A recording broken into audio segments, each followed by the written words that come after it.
Hello and welcome to Monday Live Talk. So I'm just going to move the camera a tiny bit away. You're shaking.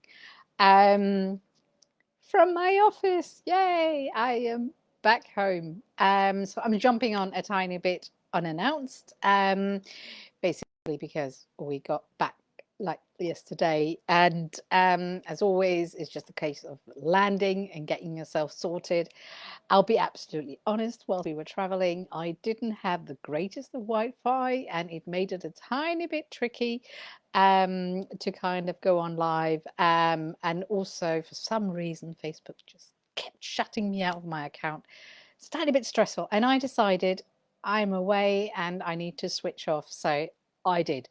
Anyway, now I'm back and jumping on to talk about ways to ground yourself. Now, especially post travel. So once you've been going somewhere, you come back home, but it could also apply to just general grounding if you feel that you need to kind of get yourself back again. Maybe you've been too much in your head. Maybe you feel you are not quite well connected, basically.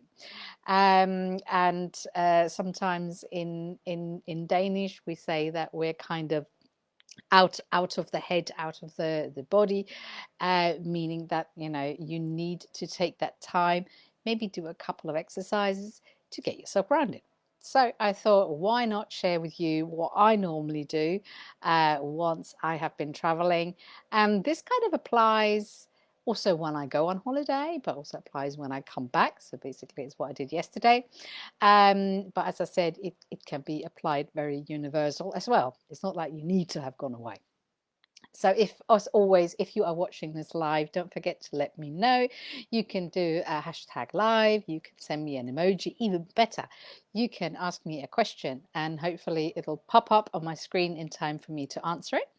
If not, I will do my best to answer it afterwards. And if you're watching this on replay, don't forget to put a little hashtag replay in. I am sure that Facebook has changed the algorithm as well, because yeah, I can see that there's not that many people getting the posts that I'm doing. So don't forget, the more people that engage with it, the more likely other people are to see it as well. And sometimes we just need a bit of motivation, we need a bit of inspiration to help us on our way so that we can not only have a good day, but also just show up as our best self.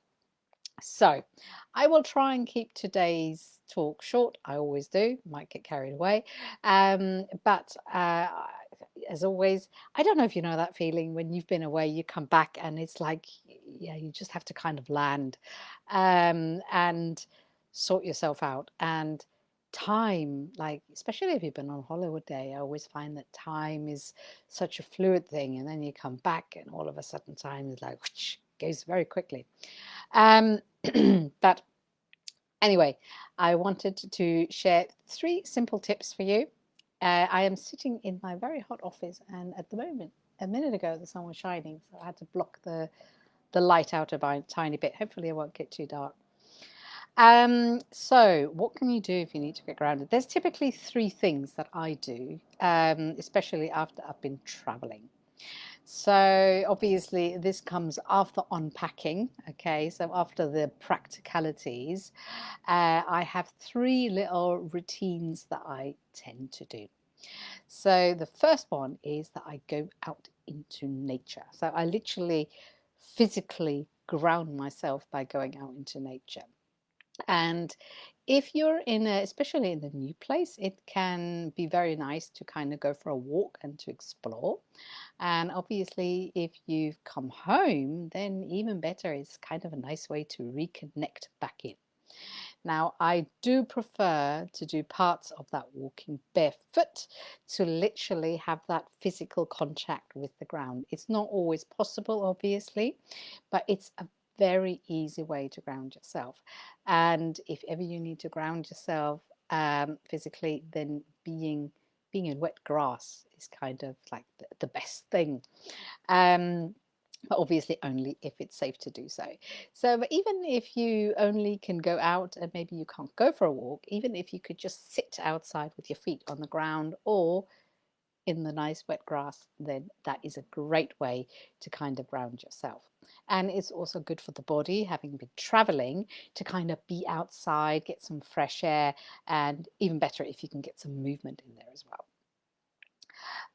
So the second thing that I then tend to do is a clean, an intentional clean of the place that I've come to. And sometimes I do the cleaning first and go for a walk afterwards. So, you know, you can see whatever works for you. But basically, it's making the space my own and reclaiming the physical space, if you like. And I mean, yesterday I went slightly OTT and just kind of scrubbed down a big parts of the home. But even if I go like to a hotel room, you know, I will kind of just like rearrange things, make little tweaks here and there to kind of set it up for myself. Like when I was a professional dancer, I had like different ways of incorporating this as well as for a dancer if you're performing. But basically, it's all about making the stage your own, and that goes for when we go and live somewhere else temporarily, even if it's in the spare room of a friend, in a hotel room, in a holiday home. And whether we're there for one night or several nights, it doesn't really matter. It's just a really nice feeling to kind of make it your own. And you might already be doing that. Obviously, I don't always take all my stuff out of my suitcase and put it in the cupboard if I'm only going to stay one night. But I will always do something, whether it's rearranging things or making little tweaks to the room itself, putting a crystal in a place or putting some flowers in a place, putting a picture frame or something like that to kind of make it your own, and it helps you. And obviously, if in my case we stayed in a holiday home in Spain, and that definitely involves a intentional, almost therapeutical clean, because if you haven't been there for a very long time, you know, it's all about just kind of clearing the decks and making it your own, especially if other people's been in there. I could have a whole live just about intentional cleans, but sometimes we just need that kind of make the space our own, and it doesn't need to be anything big. But the difference between an intentional clean and a normal clean, if you like, is that you go in not just with the intention of wiping down the surfaces, for example, but of kind of clearing the energy as you're doing it, clearing any energy from other people that might be in the space, clearing the decks and make it shine, and so that you can feel comfortable and fully yourself in that space. So whether you do the intentional clean or making the room your own as number one, or whether you go for the nature walk, that's up to you. But the last one is not negotiable, non-negotiable for me as the last one in the chain, and that is to take a kind of a therapeutical cleanse.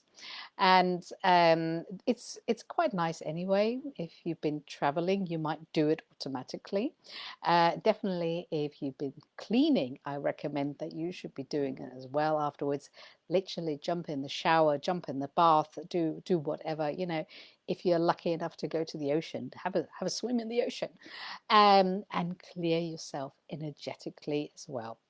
And that in its own right is, it's not only grounding, but it's very clearing and therapeutic. And why is that the case? Well, I often talk about energies because a lot of things in life is energy.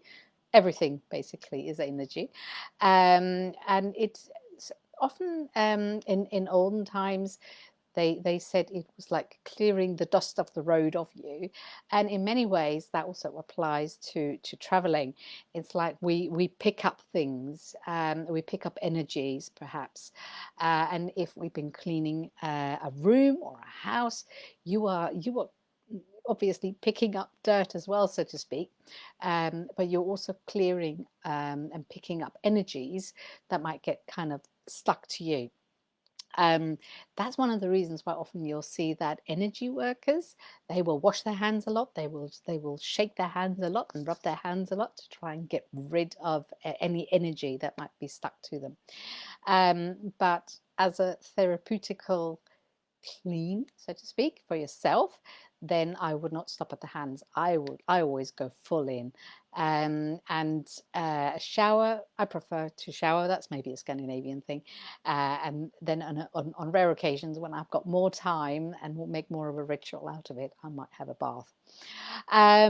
So there you go. 3 simple things to help you ground if you've been traveling, perhaps, or also just in general. If you're feeling a bit what's the word, discombobulated, and you're not quite feeling yourself, all of these 3 steps can be done within an hour. So one of the easiest way is like yesterday, I went out, we got home, and there's a heat wave here, there's a drought. So one of the first things I did was I went out and I made sure that there was water for the wildlife in the garden. And I just basically went and reconnected with the garden, reconnected with the trees, going like, I'm home. And it was so nice and peaceful, even if it was slightly heart-wrenching to see that there's no green grass left. It's literally all scorched by the heat. And then going for a lovely clean of the home and just kind of scouring the decks. I always find that once I've been traveling and living out of a suitcase for a while, I come home and I realize, why have I got all this stuff? I've managed with very few things whilst I was going, and I always get this urge to clear things. So that's one of the things I'm going to be doing this afternoon, is like clearing some stuff out. Even though I cleared before I left, it's like even more things can go now. And then finally, taking some time out to also nurture yourself after you've been doing a bit of an intentional clean is really nice, because it nurtures the soul. And cleaning might not be very hygge or happy. I'll tell you what I did yesterday, though. I put a really interesting audio slash podcast on whilst I was cleaning. It works for everything apart from hoovering, obviously, which is very noisy, but it just I mean, time is not linear, but it certainly made the whole cleaning thing go a lot quicker. And yes, I do believe you can do that whilst you're setting your intention for what you're doing as well. So you can have an intentional clean whilst either listening to some good music or to an interesting podcast. Okay. Yes, and finally, obviously, the nurturing of yourself. Very important. Wash the dirt and the grime off. Feel yourself, and I swear, if you do those 3 things and still not feeling grounded, then you can always chuck a meditation or something else in. Ideally, then sitting on the ground if you can, or at least with your feet on the ground. There you go. So if you use any of these 3, let me know in the comments below. Do you do them anyway? I mean, I think a lot of people might sometimes do one or the other. Sometimes we do them without thinking about why we're doing them. And then once we realize why, then there's like, it becomes even more powerful. It kind of almost like becomes, yeah, a stronger thing that we do, because it has our attention, has our focus, and we know how important it is. Like I said, all those things can be done fairly quickly. I mean, even if you're just going for a day trip, you can do most of those things in like half an hour, if not less. So let me know in the comments below if you maybe do these already, or maybe you found some inspiration. Maybe you've tried it out. Let me know how then you are getting on with it. I'm going to get on now and clear some things, clear the decks even more, so I can feel that I'm landing in a better place. And also the thing with traveling, I always find, is that it takes us out, and in both a physical as well as a metaphorical sense, it widens our horizons. And it means that when we return back home, we have changed. You know, we have moved on. We have gained knowledge, we have gained insights, we have gained experiences, and hopefully lots of happy memories. And that means that when we're coming home, it's nice to acknowledge that we don't just dump back in as one of the furniture, but that we also evolve and expand the space around us to match that. So I hope it's useful for you. And don't forget to leave me a comment below. And even if you don't have a thing to say, you can share an emoji. I'd be very grateful for that as well.